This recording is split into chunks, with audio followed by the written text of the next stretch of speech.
이런 생각을 하는데 이 부동산 PF와 연관해서 말씀하셨던 것처럼 이제 주택 공급 문제 어쩌면 뭐 지금도 좀 몇 가지 우려가 있지만 건설사들이 현재 자금 조달이 안 되고 또 건설 경기가 안 좋으니까 네네. 되게 재밌는 현상인데 20년, 21년 금리 저렴했을 때 네. 집값 급등할 때 이때 건설사들이 뭐 인허가 받고 막 하기 시작해요. 맞습니다. 그죠? 네. 이때 인허가 건수가 엄청나게 늘죠. 맞습니다. 근데 그 인허가 받은 날로부터 대략 한 2년, 3년 후에 주택 공급이 이루어지니까 네. 근데 20년, 21년에 인허가 물량이 늘고 근데 그로부터 2년 정도 후인 23년 또 24년 초까지는 주택 공급이 또 과잉 공급으로 이루어지다가 네네. 그 과잉 공급 뭐 여러 가지 이유도 있겠지만 과잉 공급 때문에 또 집값이 하락을 하다가 네. 또 이렇게 하락하는 이런 사이클에는 건설사들이 아무도 안 집을 안 들어가요. 맞습니다. 그리고 또 걱정되는 것은 이래서 이게 부동산 시장에 사이클이 있는 겁니다. 항상. 맞습니다. 그렇죠. 네. 그러니까 여러 가지 이유가 있겠지만 네. 주택 건설과 뭐 수요라는 공급이라는 관점에서의 사이클을 잠깐 설명드린 것뿐입니다. 네. 근데 이런 관점에서 그러면 2023년 4년 동안 부동산 PF 부실 문제나 또 고금리나 또 주택 경기가 또 불황이다 보니까 적극적으로 건설사들이 또 신규 공급을 할 수가 없는 여건인 거죠. 네네. 그렇죠? 그렇다 보면 그래도 뭐 2024년은 아니지만 5, 6년 정도가 되면 또 주택 공급난이라는 것이 발생하지 않겠느냐 하는 판단을 좀 하고 있거든요. 네네. 이 부분 혹시 어떤 의견이실까요? 동의합니다. 동의하고요. 네. 뭐 시점은 우리가 미래를 모르니까 네. 분명히 영향을 줍니다. 네. 과거를 보면 과거도 항상 반복했잖아요. 항상 그랬거든요. 제 에피소드 한번 말씀드리면 네. 2007년도인지 2008년도인지 이제 기억이 가물가물합니다. 그때 이제 강남에서 강의를 하고 나오는데 그 당시 분위기를 살짝 설명드리면 서울은 분위기 굉장히 좋았고요. 2007년도였대. 부산 지방은 굉장히 어려웠습니다. 네. 강의하고 나오는데 어떤 분이 이제 질문을 합니다. 부산에 아파트를 사도 되겠냐라고 질문을 했습니다. 그래서 제가 짧은 지식에 그때 굳이 서울은 분위기가 좋고 서울은 주택 보급률도 낮고 네. 분위기도 좋은데 부산은 주택 보급률도 높고 분위기도 안 좋은데 왜 부산에 투자하려고 하죠? 라고 해서 말렸습니다. 네. 한 2년이 지나니까 분위기가 달라집니다. 네. 서울은 집값이 떨어지는데 부산은 집값이 올라요. 네. 그래서 그분이 생각이 났습니다. 오, 이거 뭐지? 내가 실수했구나. 너무 미안한 거예요. 너무 죄송한 거예요. 찾아오면 어떡하지? 네. 커피라도 사드려야 되나? 막 걱정이 되는데 왜 그럴까를 한번 생각을 해봤거든요. 역시 공급에 답이 있었습니다. 물론 여러 가지 요인들이 있죠. 금리도 있고 집값 상승에 대한 피로감도 있고 뭐 구매 능력도 있고 여러 가지가 있는데 네. 공급을 보면 서울은 이제 공급 물량을 막 늘립니다. 분위기 좋으니까 막 넣어도 놔도 2010년, 2011년 공급 늘어나죠. 부산은 안 좋았어요. 2006년, 2007년도에 분위기가 안 좋다 보니 건설회사들이 공급을 줄입니다. 네. 2008년, 2009년, 2010년 가니까 공급 물량이 갑자기 나오나요? 시장의 수요자들도 이제 반응을 하죠. 부산이 저평가야. 서울은 규제가 많아. 서울 수요자들이 또 지방으로 갑니다. 원정 투자 가서 또 여러 가지 일들이 발생을 합니다. 부산 집값이 올라가죠. 네. 이게 순환 구조가 이루어집니다. 결국에 맞물려 있어요. 심리도 공급 물량 하나만 가지고 탁탁탁 움직이지는 않는데 그렇죠. 그 공급이 왜 줄어드느냐 원인을 찾아보면 결국엔 집값이 많이 올랐기 때문에 또 피로감도 누적이 되고 공급 물량 늘리다 보니 부작용이 생기고 반복이 되는 거거든요. 그래서 우리가 이제 파동이 생기고 흐름이 생기는데 네. 지금을 보더라도 마찬가지죠. 2020년, 2021년에 이제 엄청납니다. 인하가 난리 납니다. 서울뿐만 아니라 수도권, 지방, 중소도시들까지 물 들어왔습니다. 물 들어왔을 때 노줘야죠. 그때 막 심지어 그런 얘기들 많았잖아요. 물 들어왔을 때 빨리 노줘야 된다라는 이야기가 공공연하게 돌 정도로 열심히 노려졌는데 네. 물이 조금 더 오래 있을 줄 알았는데 빨리 빠져나가 버렸잖아요. 지금 네. 문제가 되는데 결국에는 지금은 또 반대 상황이잖아요. 야, 땅을 산 브릿지론을 일으켜서 사업을 하려는 곳들도 지금 못합니다. 그렇죠. 인허가 물량이 줄어든다는 얘기는 적어도 한 5년 후에 입주 물량이 줄어듭니다. 지금 착공 물량이 줄어들면 2, 3년 후에 입주 물량이 줄어들고요. 그러면 적어도 3년에서 5년까지는 무조건 입주 물량은 무조건 줄어듭니다. 네. 늘어날 수가 없습니다. 네. 물론 3기 신도시나 공공분양은 계속 그렇죠. 추진했기 때문에 좀 네. 변수가 될 수 있고요. 네. 그 물량을 빼면 무조건 줄어듭니다. 네. 적어도 5년 내에는 공급 부족입니다. 입주 물량 부족입니다. 그러면 2024년 올해야 여러 가지 뭐 금리 변수들도 있고 여러 가지도 있고 뭐 올해 공급이 부족하다고 해서 이게 우리 수학 공식이 아니잖아요. 1 더하기 1은 2 공급 부족하면 바로 올라. 요거는 아닙니다. 네. 2018년, 19년 보더라도 서울에 입주 물량이 많이 나와도 사실은 집값은 더 올라갔습니다. 사려는 수요자들이 불안하니까 더 뛰어들고요. 네. 집주인들은 더 오를 것 같으니까 매물을 회수하고 이런 여러 가지 작용에 의해서 움직이긴 하는데 제 생각에는 이게 1년이 지나고 2년이 지나고 공급 부족이 3년이 지나고 4년이 지나고 누적이 된다면 분명히 임팩트는 온다. 그 시점이야 우리가 콕 찍어서 2025년이다, 6년이다 할 수는 없겠으나 반드시 영향을 준다.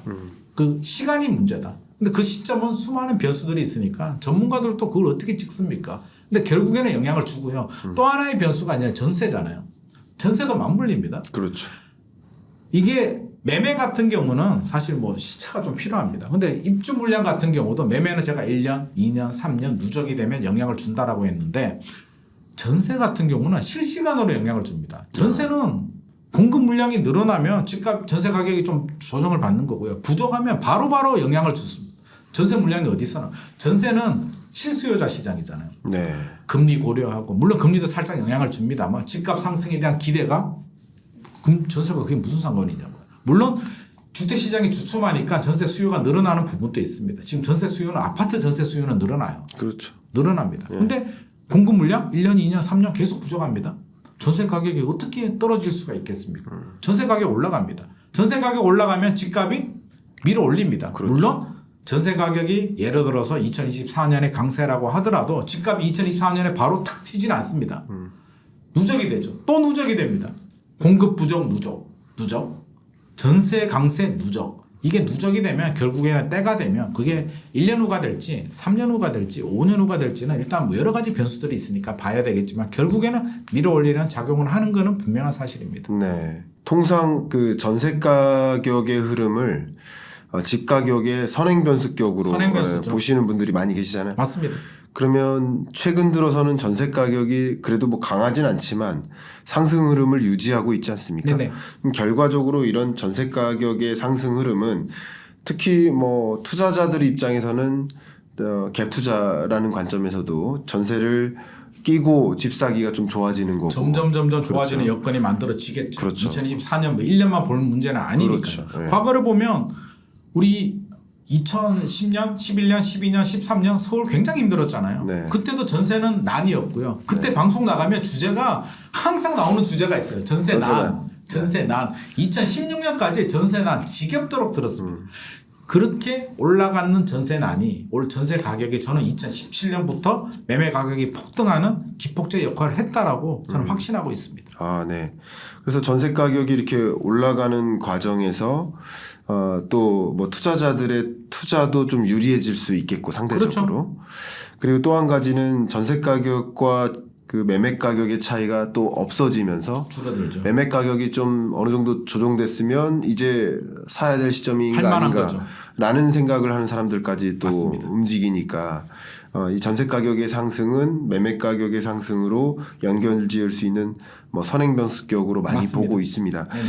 그런 관점에서 어쨌든 매매 가격, 전국 아파트 평균 가격은 23년 끝자락부터 좀 조정이 있고 지금 24년 1월 달까지도 조정이 있는데 전세 가격은 반대로 상승하는 흐름이단 말이죠. 네네. 자, 이렇게 봤을 때 24년 부동산 시장, 그러니까 뭐 한마디로 아파트 매매 가격의 흐름이 혹시 어떨 거라고 가늠하시는지 여쭤봐도 될까요? 개인 주관입니다. 전문가들마다 의견이 다 다르기 때문에 사실 네. 정답이 없는 얘기고요. 왜 정답이 없냐면 너는 왜 맞아, 틀려 그렇게 될 수밖에 없는 게 아니 변수들이 있잖아요. 예. 변수들을 빼버리고 이야기를 일단 먼저 그렇죠. 하겠습니다. 일단 예. 변수 없고 네. 그대로 간다면 시장에서는 분명한 시그널을 줬습니다. 네. 2023년 시장을 보면 무슨 시그널을 줬냐면 집을 사려는 매수자가 있고요. 집을 팔려는 매도자들이 있습니다. 무슨 신호를 줬냐면 일단 매수자 우위 시장입니다. 2023년은 네. 2023년 마지막 이제 12월 상황을 좀 보면 추석 이후에 좀 꺾였습니다. 네. 거래량이 뚝뚝 떨어집니다. 거래량이 줄어든다는 얘기는 이제 두 가지 경우가 있을 수는 있겠죠. 한 가지는 집을 사려는 매수자들이 관망합니다. 아 이거 내가 지금 사야 돼? 부담스러워. 2023년 작년 한 6월, 7월, 8월까지만 해도 3,800건 정도 나왔거든요. 그게 무슨 얘기냐면 물론 실거래 이제 편차가 있습니다만 무슨 얘기냐면 시장의 수요자들 매수자들은 좋아 1차 하락 2022년 12월 2023년 1월에 뚝 떨어졌습니다. 3월 4월 정도 가격이면 내가 살 생각이 있어. 그 정도. 우리는 집을 살 때는 사실 올라가는 집 사고 싶잖아요. 그렇죠. 저도 마찬가지고요. 교수님도 마찬가지고. 올라가는 집을 사고 싶은데 올라가는 집 내가 차익을 남기려면 집값이 지금 상태에서 더 올라가거나 아니면 안전마진을 확보를 하거나 주변 시세 대비 저렴하거나 두 가지 경우가 있는데 더 올라가는 추가 상승에 대한 기대감은 사실 좀 낮아요. 지금 금리가 어떻게 될지도 모르겠고 경기도 좋지 않고 여러 가지 상황을 보면 또 7년 동안 올랐는데 이제 2년 조정됐는데 과연 얼마나 치고 올라갈까? 엘스가 27억이 최고가고요.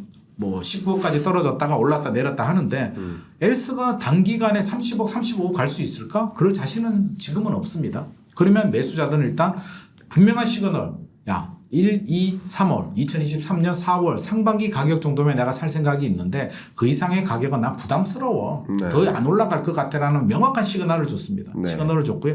집주인들은 매물이 좀 늘어나더라고요. 집주인들도 똑같았습니다. 더 올라갈 것 같은 기대감이 크다면 매물 회수하죠. 굳이 매물을 왜 내놓습니까? 네. 근데 상승에 대한 기대감은 낮은데 집주인들은 호가를 많이 내리고 싶지도 않습니다. 아니 그렇죠. 기다리면 금리도 내려가고 회복하는데 일단 지금 가격 정도면 한번 팔아볼까 하는 분들이 매물을 내놓고 있습니다. 지금이 그런 상황이에요. 그럼 그렇죠. 2024년 또 이 줄다리기 게임은 어느 한쪽이 절대적으로 이기지는 않을 것 같습니다. 네. 서로 바라보는 관점이 좀 다릅니다. 공통점은 추가 상승의 기대감은 낮다. 네. 그렇다면 저는 시그널을 줬잖아요. 매수자 우위 시장이라면 지금 줄다리기를 하고 있지만 집주인들이 급한 집주인들이 호가를 좀 내려주면 결국에는 거래량이 조금 늘어날 수는 있을 것 같습니다. 네. 호가가 내려간다는 얘기는 살짝 내려갈 수는 있겠죠. 그러면 2024년 같은 경우에 좀 내려가면 분명히 또 매수 대기자들이 또 거래를 합니다. 그럼 네. 살짝 올라가는 정도. 폭등도 아니고 폭락도 아니고 저는 보합 흐름 중에서 좀 내려가다가 좀 올라가는 흐름이 네. 변수가 없다면 저는 이런 흐름 정도가 되지 않을까 예상을 네. 하고요. 네. 이제 변수가 있으면 예. 변수가 이제 가장 중요한 변수가 금리잖아요. 우리 예. 전세 공급 물량은 이야기를 했고 전세 같은 경우는 사실 교수님이 이제 전문인데 사실 미국이 3번 내린다라고 했는데 내려야 내리는 거니까 제 입장에서 먼저 말씀을 드리면 만약에 미국이 상반기에 내려서 계획대로 3번을 인하하면 지금 한국은행하고 2%포인트 정도 벌어져 있으니까 한국은행이 3번 내리기는 좀 쉽지 않지 않을까 좀 부담스럽다 그러면 미국이 3번 내리면 상반기부터 해서 내리면 한국은행은 하반기에 일단 한 번 내리고 좀 관망하지 않을까 하는 생각을 합니다. 아마 많은 분들이 저하고 좀 비슷하지 않을까 저는 제가 약간 보수적으로 본다면 네. 그렇다면 우리는 예상을 하게 되면 예상 범위 내에서 이벤트가 발생하면 예상대로네 뭐 크게 동요하지 않을 것 같습니다. 알았어 내 계획대로 갈게. 그러면 아닌 경우 예상을 벗어나는 경우가 저는 두 가지가 있다고 보는데요. 첫 번째는 한국은행이 상반기에 내려버렸습니다. 내려? 그럼 하반기도 또 내리겠네? 그러면 2025년에도 그러면 두세 번은 또 내리겠네? 이제 본격적으로 내려가는구나. 기대감이 커지게 되죠. 그럼 투자 심리가 또 움직입니다. 꿈틀꿈틀됩니다. 그렇죠. 그럼 매수자들은 관망을 좀 더 하려고 했는데 금리 더 내려가기 전에 사야 되나라는 약간 조급한 마음이 들고요. 집주인들은 시작했네. 급매물로 내놓을 필요가 없겠네. 그러면 호가가 좀 내려가다가 다시 큰 폭으로 반등할 가능성은 저는 충분히 있다라고 보고요. 두 번째 케이스. 아니 하반기가 됐는데 왜 금리 안 내려? 안 내려요. 2024년 12월 말까지 안 내려요. 최악의 경우 오히려 0.25 올랐습니다. 물론 그러지 않으리라고 보지만 인상이 됐다. 어떡하지? 이제 어디로 흘러가는 거야? 불확실성이 지배가 되면서 공포가 지배되면서 투자 심리가 급격히 위축이 되고 하락폭이 커질 수도 있을 것 같습니다. 근데 그건 모르죠. 뭐 인상이 100% 안 된다고 할 수는 없는 거잖아요. 경제라는 건 모르니까. 그렇죠. 그렇게 바라본다면 이 두 가지 변수, 극단적인 변수가 아니라면 저는 그냥 2024년은 좀 조용하게 좀 내렸다가 좀 올라가는 이런 물결로 따지면 큰 파도는 아니고 찰랑찰랑 움직이는 시장이 되지 않을까 예상이 됩니다. 네. 부동산 시장 전망에 대해서도 명확하게 또 말씀해 주셔서 감사하고요. 뭐 저도 이제 토론이니까 간략하게만 저의 뷰를 말씀드리면 저는 그동안 말씀드렸던 뷰랑 차이가 별로 없습니다. 네, 그동안 말씀드렸었던 것도 비슷하지만 뭐 여러 가지 요인이 뭐 강한 상승을 만들 만한 요인은 거의 없다. 네. 그렇다고 강한 하락 요인이 될 만한 것도 거의 없다. 부동산 PF는 금융 부실을 야기하고 물론 그게 금융 위기로까지 전개될 만한 사인은 아니라고 판단하기 때문에 네네. 오히려 이 부동산 PF 문제는 공급 부족을 야기하고 또 부동산 PF 문제가 커지면 커질수록 금리 인하를 더 빨리 해야지 하는 통화정책 기조의 전환을 더 야기하는 요인이 되니까 부동산 PF 부실 문제가 곧바로 부동산 가격 하락으로 연결되지는 않습니다. 맞습니다. 사실은 이렇게 두 가지를 우회했을 때 부동산 PF 부실 문제는 부동산 가격이라는 면을 고려한다면 오히려 상승 압력에 가깝지 않을까 저는 판단하거든요. 네네.